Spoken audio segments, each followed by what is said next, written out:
Mesdames et messieurs, bienvenue et merci de suivre les informations sur RTI 1. Voici les titres de cette édition. 4 nouveaux ambassadeurs accrédités en Côte d'Ivoire ont présenté hier vendredi leur lettre de créance au président de la République Alassane Ouattara au palais présidentiel. Ce sont les ambassadeurs du Sri Lanka, des Émirats arabes unis, de l'Ouganda et des Philippines. Une tonne de médicaments non enregistrés, plus de 300 kg de cannabis ont été saisis dans la commune d'Abobo par la direction de la police des stupéfiants et des drogues. Ces faux médicaments et drogues devraient être déversés sur le marché. Et puis la France célèbre ce samedi 14 juillet sa fête nationale. Au menu de cette fête, un défilé militaire sur les Champs-Élysées à Paris en présence du président français Emmanuel Macron sur le thème de la fraternité. La cérémonie militaire rend hommage cette année aux victimes des ouragans Irma et Maria. Nous vous le disions dans nos titres, 4 nouveaux ambassadeurs accrédités en Côte d'Ivoire ont présenté hier vendredi leur lettre de créance au président de la République Alassane Ouattara au palais présidentiel. Ce sont les ambassadeurs du Sri Lanka, des Émirats arabes unis, de l'Ouganda et des Philippines. Viviane Aïmer. Honneur militaire rendu sur l'esplanade du palais présidentiel au nouvel ambassadeur de la République démocratique socialiste du Sri Lanka. Île de l'océan Indien, située au sud de l'Inde, le Sri Lanka et la Côte d'Ivoire entretiennent des relations diplomatiques. La Côte d'Ivoire est représentée à Colombo, la capitale, par un consul honoraire. Le gouvernement sri-lankais, pour sa part, vient de nommer son tout premier ambassadeur extraordinaire et plénipotentiaire en Côte d'Ivoire. L'ambassadeur Tambiraja Raventiran, qui a présenté ses lettres de créance ce vendredi au président de la République Alassane Ouattara au palais présidentiel. Les Émirats arabes unis forment un État fédéral composé de 7 Émirats, situés au Moyen-Orient dans le golfe arabo-persique. Sa capitale est Abu Dhabi. Les Émirats arabes unis ont également une longue amitié avec la Côte d'Ivoire. Le gouvernement de ce pays vient de décider d'ouvrir une représentation permanente en Côte d'Ivoire. L'ambassadeur Mohamed Salem Al-Rachdi est le chef de cette nouvelle représentation diplomatique. Il a présenté ce vendredi ses lettres de créance au président de la République au palais présidentiel. Il n'a pas manqué de souligner tout l'intérêt qu'accorde le gouvernement des Émirats arabes unis à approfondir sa coopération avec la Côte d'Ivoire en raison du poids de la Côte d'Ivoire dans la région ouest africaine. Déjà, une desserte régulière entre les deux pays est assurée par la compagnie aérienne Emirates. L'Ouganda, situé en Afrique de l'Est, avec pour capitale Kampala. L'Ouganda et la Côte d'Ivoire entretiennent des relations diplomatiques depuis plusieurs années. Le nouvel ambassadeur Nelson Ocheger, qui a présenté ses lettres de créance ce vendredi au président de la République au palais présidentiel, a émis le vœu de relations plus dynamiques au plan économique et commercial entre les deux pays. Il serait bon que les produits de l'Afrique de l'Est puissent venir en Afrique de l'Ouest et vice-versa, a-t-il par ailleurs ajouté. Les Philippines, pays d'Asie du Sud-Est, est un archipel composé de plus de 7000 îles. Sa capitale est Manille. Le tout premier ambassadeur de ce pays en Côte d'Ivoire est une femme, Shirley O. Vicario. Elle a présenté ses lettres de créance au président de la République, Alassane Ouattara. Elle a relevé que son pays partage avec la Côte d'Ivoire le même climat et la même chaleur de l'hospitalité. Elle souhaite voir renforcer la coopération technique et agricole entre les deux pays. L'ambassadeur des Philippines, tout comme les 3 précédents, a reçu les honneurs militaires au sortir de l'audience que lui a accordée le président de la République. Viviane Aïmer, le 3e contingent ivoirien de la protection de la MINUSMA, la mission multidimensionnelle intégrée des Nations Unies pour la stabilisation du Mali, a regagné chez Abidjan après 12 mois passés au Mali dans le cadre d'une mission de maintien de la paix. Ils sont 159 soldats et ils ont été honorés par l'État de Côte d'Ivoire. Et c'était en présence d'Abou Sanogo. La Côte d'Ivoire rend hommage au 3e contingent ivoirien de la MINUSMA. La mission multidimensionnelle intégrée des Nations Unies pour la stabilisation du Mali, en présence du ministre d'État, ministre de la Défense Ahmed Bakayoko.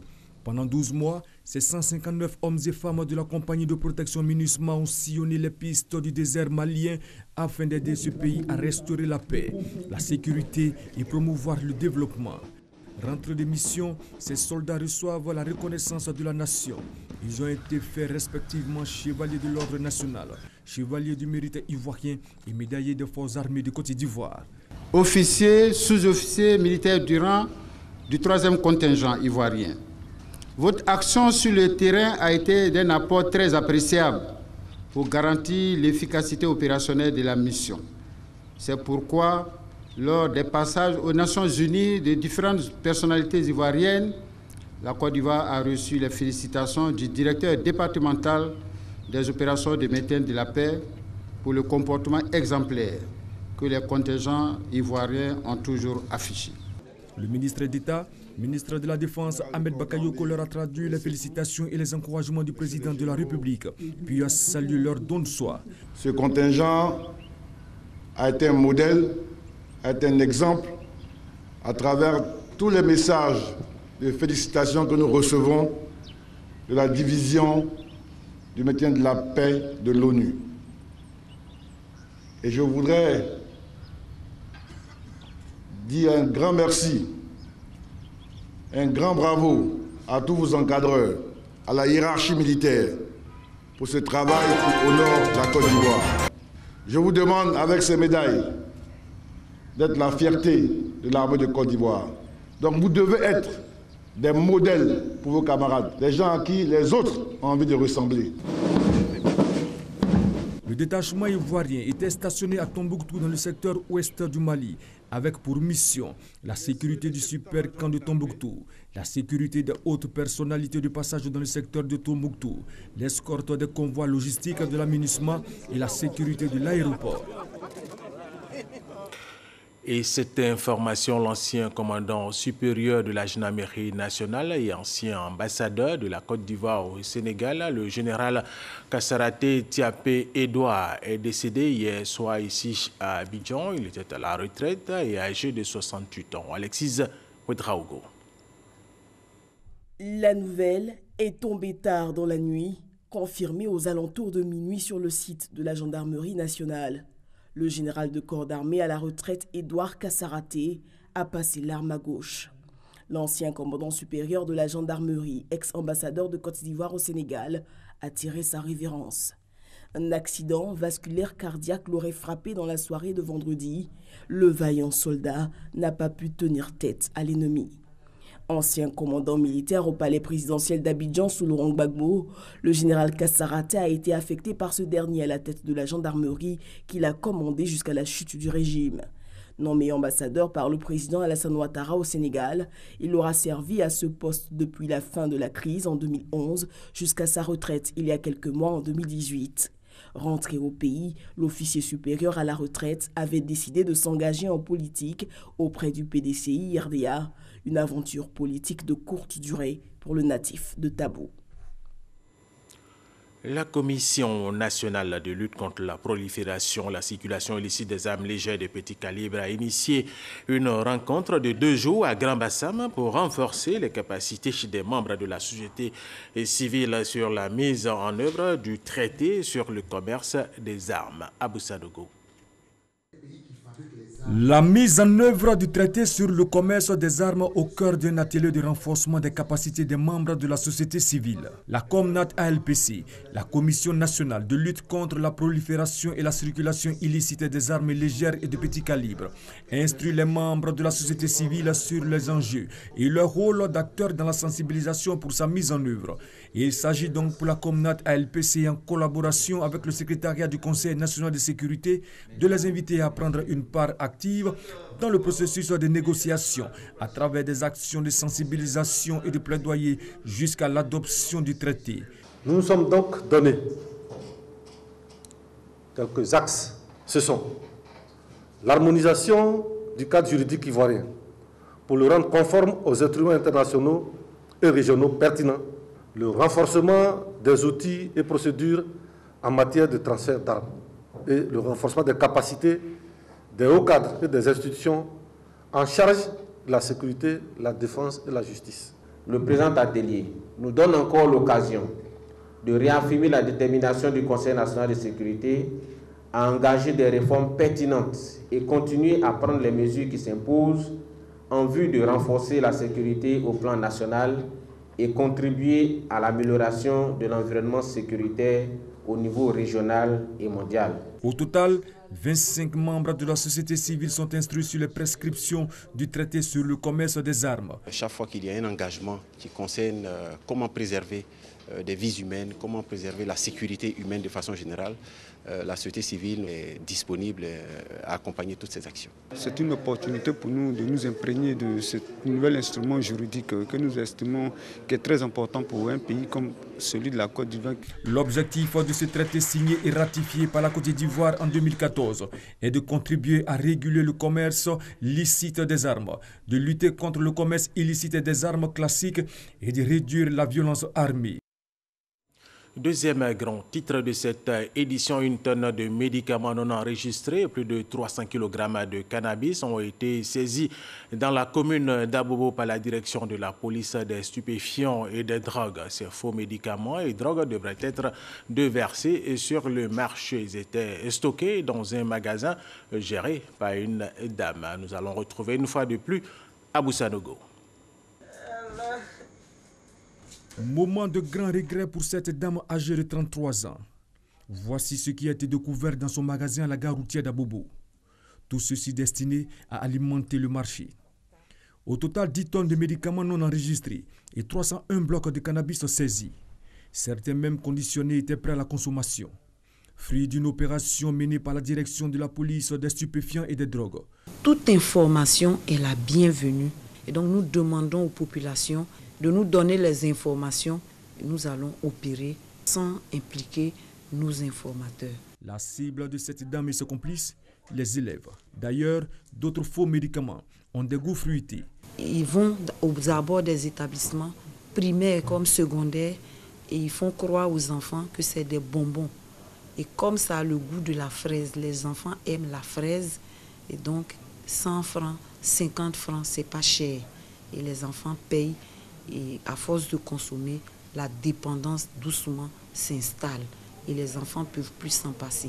Elle sera déférée devant le parquet d'Abidjan Plateau pour répondre de ses actes. Depuis l'interpellation de l'imam Agibou Touré, des contestations et des interprétations se font entendre. En réaction, le procureur de la République, Richard Adou, a tenu hier vendredi au palais de justice une conférence de presse au cours de laquelle il a fait des précisions sur le sujet. Nous allons en parler avec Gabriel Zané. C'est une affaire qui suscite beaucoup de questionnements pouvant troubler la paix sociale. À la base de l'affaire Imam Agibou Touré, ces vidéos qui, selon la justice, incitent à la haine, à la discrimination. L'imam Agibou Touré, interpellé, est en ce moment en détention préventive dans un cabinet d'instruction. Mais l'affaire soulève des grognes. Le procureur de la République a tenu à faire des précisions. Certains de nos concitoyens élèvent de virulentes contestations et tentent, à l'occasion, d'opposer l'État aux communautés religieuses d'une part et les communautés entre elles d'autre part.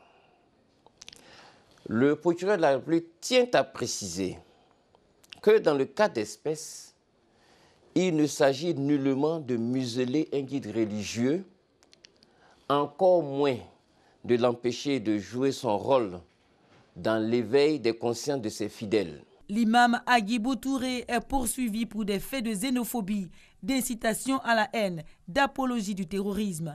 Il a déjà fait l'objet d'une enquête préliminaire et a été déféré devant le procureur de la République. Les dits propos, également xénophobes, contraires à la loi parce qu'incitant à commettre des infractions, sont prévus et punis par les articles 169 et 200 du Code pénal, 3, 6, 8 et 10 de la loi numéro 2015-493 du 7 juillet 2015 portant répression du terrorisme. Les poursuites initiées devant le juge d'instruction ne le sont ni contre une communauté, ni contre une religion, mais contre une personne ayant tenu des propos contraires à la loi. Le dossier se trouve actuellement entre les mains du juge d'instruction pour approfondissement. Les faits reprochés ont des peines allant de 5 à 10 ans de prison, selon le procureur de la République. Une mission du mécanisme africain d'évaluation par les pairs est en Côte d'Ivoire pour évaluer le rapport de son auto-évaluation, l'auto-évaluation bien sûr de la Côte d'Ivoire. Pendant une dizaine de jours, les experts régionaux du MAEP vont parcourir tout le pays pour consulter les parties prenantes afin de confronter les résultats de la première évaluation faite par les experts locaux. Sidonie Wakadavila. Dans la période du 10 au 15 juillet 2018, la Côte d'Ivoire reçoit la visite d'une quinzaine d'experts africains de la mission du MAEP, mécanisme africain d'évaluation par les pairs. Ces experts, une fois sur le terrain, vont discuter avec les acteurs nationaux de la pertinence du document produit par les experts locaux lors d'une auto-évaluation. Les experts régionaux sont venus dans votre pays pour voir ce travail-là, comment il a été fait. Et nous devrons maintenant faire toute la Côte d'Ivoire profonde, pour essayer de voir ce qui a été fait reflète la réalité ou non. Point focal du MAEP, c'est le ministre de l'intégration africaine et des Ivoiriens de l'extérieur qui a procédé au lancement de la mission externe du mécanisme, un outil d'évaluation qui devrait permettre à la Côte d'Ivoire d'améliorer sa gouvernance. Nous pensons que l'auto-évaluation est une chose essentielle et pour le président Alassane Ouattara, la bonne gouvernance, c'est quelque chose d'important. La bonne gouvernance est l'alpha et l'oméga de la politique qu'il a mise en œuvre. Et nous voudrions savoir où nous en sommes, quel est le regard qu'on porte sur une Côte d'Ivoire qui sort d'une décennie de crise. La Côte d'Ivoire accorde une place de choix à cet instrument d'évaluation auquel elle s'est attachée depuis 2015. L'évaluation du MAEP se focalise sur 4 domaines thématiques: démocratie et bonne gouvernance politique, gouvernance et gestion économique, gouvernance des entreprises et développement socio-économique. Présent à la cérémonie de lancement de la mission du MAEP, le CAD témoigne de son soutien à la Côte d'Ivoire qui aspire à une bonne gouvernance. Nous avons un dossier dans ce journal et nous allons parler des maladies mentales les plus répandues en Côte d'Ivoire. Ils sont des milliers de personnes, d'individus à vivre la maladie et les troubles mentaux. Pour les parents, c'est un sentiment d'impuissance face à une maladie nécessitant un long traitement, souvent coûteux en médecine moderne. Autre alternative pour ces derniers, la médecine traditionnelle ou encore la prière pour espérer une guérison divine. Salima Toudia, Christelle Benan. Franck accompagne Emilienne jusqu'aux portes de l'établissement. Il tente encore de convaincre sa sœur aînée de se faire consulter par un psychiatre de cet hôpital de Yamoussoukro. Elle cède après plusieurs heures de négociations. Quand tu es malade, tu viens à les gens et eux constatent que ton comportement a changé. Ils disent que ça y a quelque chose qui ne va pas. Sinon, c'est eux qui m'effraient là-bas. Ils t'effraient. Ils m'effraient. Emilienne affirme ne pas être malade. Le déni de la maladie est une des caractéristiques essentielles du diagnostic. On parle d'anosognosie. L'individu croit que ses illusions ou hallucinations sont la réalité. 19 000 francs pour les médicaments. Franck est en partie soulagé. Il s'attendait à payer beaucoup plus. Le traitement médical des malades mentaux est souvent très coûteux. De plus, Emilienne ne sera pas internée comme la dizaine de pensionnaires de l'hôpital psychiatrique Saint-Vincent-de-Paul de Yamoussoukro. L'hôpital est tenu par le frère Félicien de la congrégation belge des Frères de la Charité. Voilà 16 ans qu'il s'est engagé sur cette voie très peu fréquentée par les praticiens, le long voyage de guérison des malades mentaux. Nous avons été appelés par le district autonome de Yamoussoukro pour nous occuper des malades qui errent dans la rue. Nous accueillons tout le monde sans distinction. Ils sont logés dans des chambres communes ou seuls s'ils sont violents.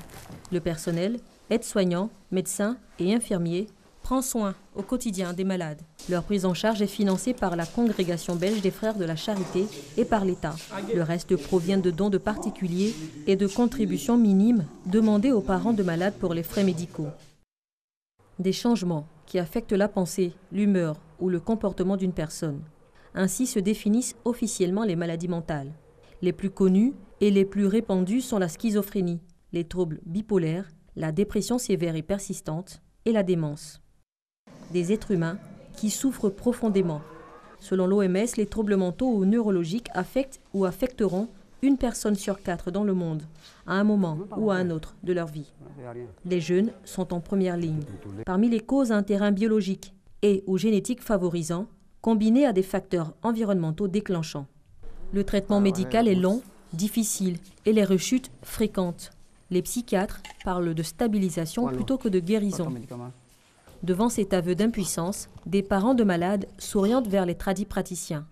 L'indigénat, comme on dit ici. Depuis 15 ans, Jacques élabore des préparations à base de plantes médicinales. Toutes ces feuilles ont été prises en brousse. Ancien malade mental, il affirme avoir traité une dizaine de malades souffrant de dépression. J'ai eu une dépression due à la fièvre typhoïde et à l'ictère. Lorsque le malade vient très tôt ici, en l'espace de 3 jours, il est guéri. Je ne traite pas spécialement la folie, parce qu'il faut être franc. Autre alternative, la religion. Alléluia. Prier, prier sans cesse pour obtenir un miracle, une guérison divine. Une voisine qui nous avait fait part qu'il y a un prophète ici qui s'occupe de ces cas-là. Des témoignages de guérison, souvent miragineux, qui attirent toujours plus de parents de malades qui ne savent plus à quel saint se vouer. Ce dimanche de culte, le pasteur Antoine reçoit 5 malades mentaux. Des problèmes de dépression. Certains ont des chocs dans le monde spirituel. Et quand les causes sont surtout spirituelles, c'est beaucoup plus facile à guérir rapidement que lorsque ce sont des causes naturelles, n'est-ce pas, de folie ordinaire. Médecine moderne, indigénat, religion, les malades et leurs parents, accablés et sans véritable repère, essayent tout, par dépit pour certains et par manque de moyens pour d'autres. Ce combat a été celui de la mère de Dominique, ses 3 enfants, alors internés en psychiatrie. On a enchaîné, je ne vais pas jeune. Bon, c'est elle en page. Je ne sais pas si on a enchaîné aussi, là, il a oublié. Mais je me rappelle qu'ils ont enchaîné mon petit frère aussi. Quand on les a officialisés, ça allait bien. Mais après ça, ils ont rechuté. Et puis ils sont décédés. Chez les personnes souffrant de troubles mentaux, la mortalité est plus élevée que la moyenne. À cette détresse s'ajoute la souffrance de l'exclusion imposée par le regard de l'autre. Il y a des gens dans le village qui l'insultent. Pas plus longtemps. Il y a une dame même qui est voisine au champ. Qui l'a insultée au champ là-bas. Elle est folle. Que notre famille est remplie de folie. La stigmatisation, Adèle s'en souvient. Son frère cadet Valentin avait 21 ans quand la maladie s'est déclarée. Malade, le jeune homme était souvent battu par des inconnus dans la rue. Quand il sort, on vient, il y a les blessures sur lui, on lui demande, les gens l'ont tapé. Tous les gens ne peuvent pas savoir que ça ne va pas. Il y a les gens qui le traitaient de fou, de tout. On lui a dit non, laisse. Ça là, c'est quelque chose qui est arrivé. Il ne faut pas prendre ça en truc. Ça va aller. Parce qu'on te connaît, tu n'étais pas comme ça. Aujourd'hui, Valentin va mieux et s'occupe de sa ferme. Grâce à l'ergothérapie, un traitement paramédical suivi à l'hôpital Saint-Vincent de Paul qui consiste à resocialiser le malade stabilisé. Une réadaptation sociale qui se fait par l'activité, à travers la mise en œuvre d'un projet. Aujourd'hui autonome, Valentin est utile à sa famille et à la société. Il envisage maintenant de fonder une famille. Nous sommes en quête de âme sœur. Ça va venir sur certains, parce que je crois en Dieu. Rappelons que la Côte d'Ivoire dispose de 57 structures socio-sanitaires qui offrent des soins de santé mentale, dont 97,15% sont situés en zone urbaine, 63% dans la région d'Abidjan, 25,3% des districts sanitaires disposent d'une structure qui offre des soins de santé mentale. De même, l'on note une insuffisance de spécialistes, 32 médecins psychiatres, soit un psychiatre pour environ 300 000 habitants.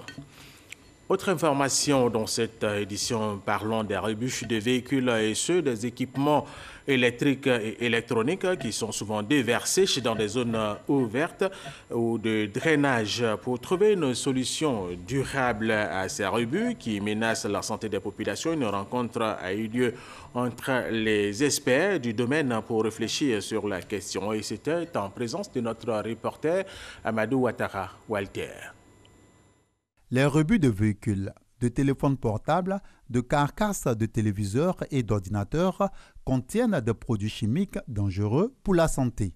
Ces déchets issus d'équipements électriques et électroniques, lorsqu'ils sont brûlés, entraînent également une pollution de l'air. Pour lutter contre les déchets industriels, un projet voit le jour. Gestion écologiquement rationnelle des émissions involontaires de polluants organiques persistants UPOP. Ce projet, tout en vous débarrassant des déchets industriels dans les agglomérations, va permettre à nos concitoyens d'occuper des emplois sains, des emplois verts, des emplois propres, source de revenus. Nous allons revoir le cadre réglementaire institutionnel pour permettre à la population de mieux gérer ses déchets. Nous allons proposer des renforcements des capacités aux populations pour pouvoir leur dire voici comment il faut gérer le déchet. Il ne faut plus brûler à ciel ouvert, parce que brûler à ciel ouvert, ça crée un composé dangereux pour l'organisme. En Côte d'Ivoire, seulement 50% des déchets industriels sont systématiquement éliminés. La question des résidus industriels préoccupe les partenaires du pays. Ce projet est donc financé par le Fonds pour l'environnement mondial à hauteur de 3 milliards de francs CFA. Pour mener à bon port le projet UPOP et atteindre leurs objectifs d'ici 3 ans, le gouvernement et ses partenaires entendent mener des campagnes de sensibilisation. Ils envisagent également construire des centres de recyclage dans certaines localités du pays, dont Abidjan, San Pedro, Bouaké et Korogo.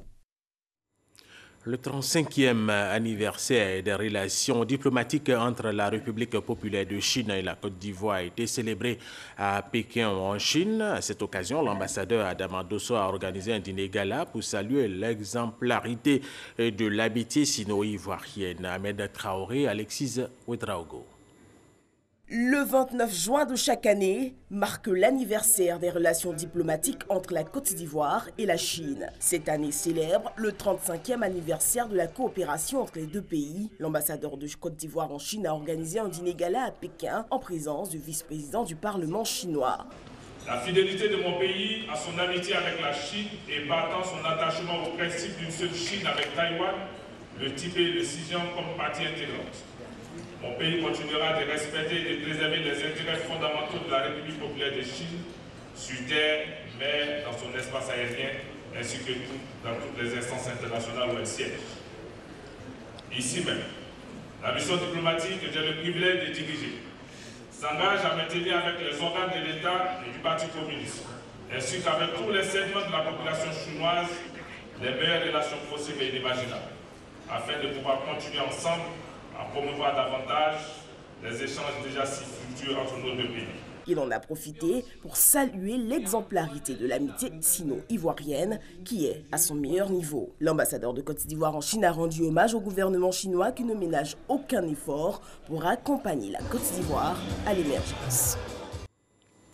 La France célèbre ce samedi 14 juillet sa fête nationale. Au menu de cette fête, un défilé militaire et sur les Champs-Élysées à Paris en présence du président français Emmanuel Macron. Alexis Ouedraogo.